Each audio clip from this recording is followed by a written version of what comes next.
Hello बच्चों, let's read the question. The question says, when a charged capacitor is connected with an uncharged capacitor, then which of the following are correct options?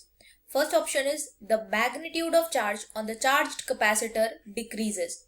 B option is in steady state is obtained after which no further flow of charge occurs. Third option is the total potential energy stored in the capacitor remains conserved. D option is the charge conservation is always true. तो यहाँ हमें चार options given है और हमसे बोला गया है कि इनिशियली एक कैपेसिटर था, उसे चार्ज किया गया, तो ये सी कैपेसिटर हम मान लेते हैं जिसे वी वोल्टेज के साथ चार्ज किया गया। जब ये पूरा चार्ज हो गया तो इस कैपेसिटर को एक अनचार्ज्ड कैपेसिटर के साथ लगाया गया, तो ये सी के साथ लगा दिया गया। तो अब हमें बताना है कि मैग्नीट्यूड ऑफ चार्ज इस चार्ज कैपेसिटर पे कितना होगा। तो इसके लिए जो की कॉन्सेप्ट हम यूज करेंगे वो यूज करेंगे that charge and energy is neither created nor destroyed. And second चीज जो हम यूज करेंगे वो यूज करेंगे steady state means when capacitor is fully charged. तो ये दो की कॉन्सेप्ट हम यूज करेंगे। पहले तो हमने कहा कि चार्ज और एनर्जी ना ही क्रिएट हो सकती है ना ही डिस्ट्रॉय हो सकती है, मतलब चार्ज और एनर्जी हमेशा कंजर्व्ड रहती हैं।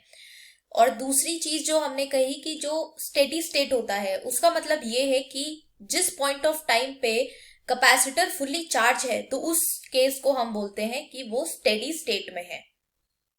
तो अगर हम फर्स्ट ऑप्शन यहाँ देखें तो यहाँ गिवन है कि magnitude of charge on the charge capacitor decreases. तो अगर हम चार्ज देखें इनिशियली केस 1 के लिए Q is equal to CV से हम चार्ज निकालेंगे तो ये हो जाएगा C मल्टीप्लाइड बाय V। अब अगर हम सेकेंड केस में देखें, यहां चार्ज कैपेसिटर को एक अनचार्ज कैपेसिटर से लगाया गया है, तो यहां जो नेट कैपेसिटेंस होगा वो होगा C net is equal to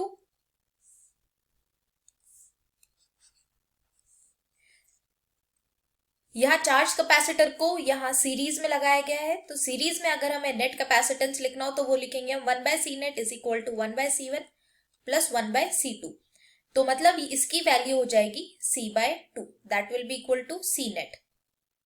अब ये अगर हमने C net लिखा तो चार्ज की value Q is equal to CV, C net आया हमारा C/2 मल्टीप्लाइड बाय V, तो ये CV/2 हो जाएगा चार्ज दोनों ही कैपेसिटर्स पे। तो अब अगर चार्ज हम बोल रहे हैं कि दोनों कैपेसिटर पे CV/2 फ्लो करेगा तो इसका मतलब होगा कि चार्ज डिक्रीज हो रहा है, क्योंकि इनिशियली CV था और फाइनली CV/2 था। तो फर्स्ट ऑप्शन करेक्ट ऑप्शन है, that magnitude of charge on the charged capacitor decreases, क्योंकि वो रीडिस्ट्रीब्यूट होगा और दोनों ही कैपेसिटर्स पे डिवाइड हो जाएगा। सेकेंड ऑप्शन जो हमें गिवन है वो गिवन है a steady state is obtained after which no further flow of charge occurs. तो हमने कहा था स्टेडी स्टेट वो स्टेट है या वो पॉइंट ऑफ टाइम है जब ये कैपेसिटर जो है फुल्ली चार्ज है। तो जब ये कैपेसिटर फुल्ली चार्ज हो जाएगा तो उसके बाद यहाँ कोई भी चार्ज फ्लो नहीं होगा। तो बी ऑप्शन भी हमारा करेक्ट ऑप्शन है। सी ऑप्शन में हमें गिवन है the total potential energy stored in the capacitor remains conserved. तो सी ऑप्शन इनिशियली अगर हम देखें जो नेट पोटेंशियल एनर्जी इनिशियली वो थी हाफ CV²। तो यहां से कैपेसिटेंस की वैल्यू जो होती है वो C हमें गिवन है इनिशियली और V²। तो इनिशियल पोटेंशियल एनर्जी आ जाएगी हाफ CV²। अब अगर हम फाइनल पोटेंशियल एनर्जी निकालें तो ये होगी हाफ CV²।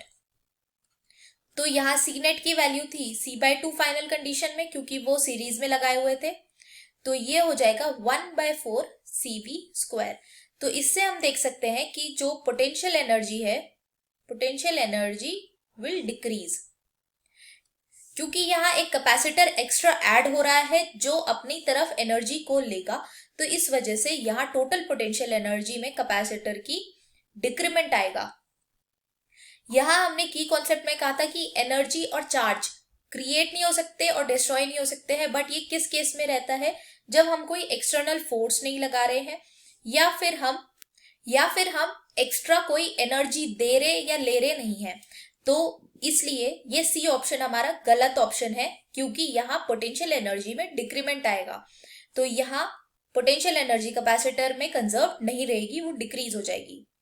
अब अगर हम यहाँ डी ऑप्शन देखें तो डी ऑप्शन में गिवन है the charge conservation is always true. तो अगर हम यहाँ चार्ज को देख रहे हैं तो चार्ज यहाँ इस केस के लिए, जब यहाँ चार्ज कैपेसिटर से इसे चार्ज कैपेसिटर को एक अनचार्ज कैपेसिटर से लगाया गया, तो यहां चार्ज कंजर्व्ड रहेगा, चार्ज विल रिमेन कंजर्व्ड। तो इस केस के लिए चार्ज कंजर्व रहने वाला था, बिकॉज इनिशियली चार्ज क्यू था, फिर उसके बाद इसे कोई भी बैटरी से हम नहीं लगा रहे थे, तो कोई और चार्ज डेवलप नहीं होता।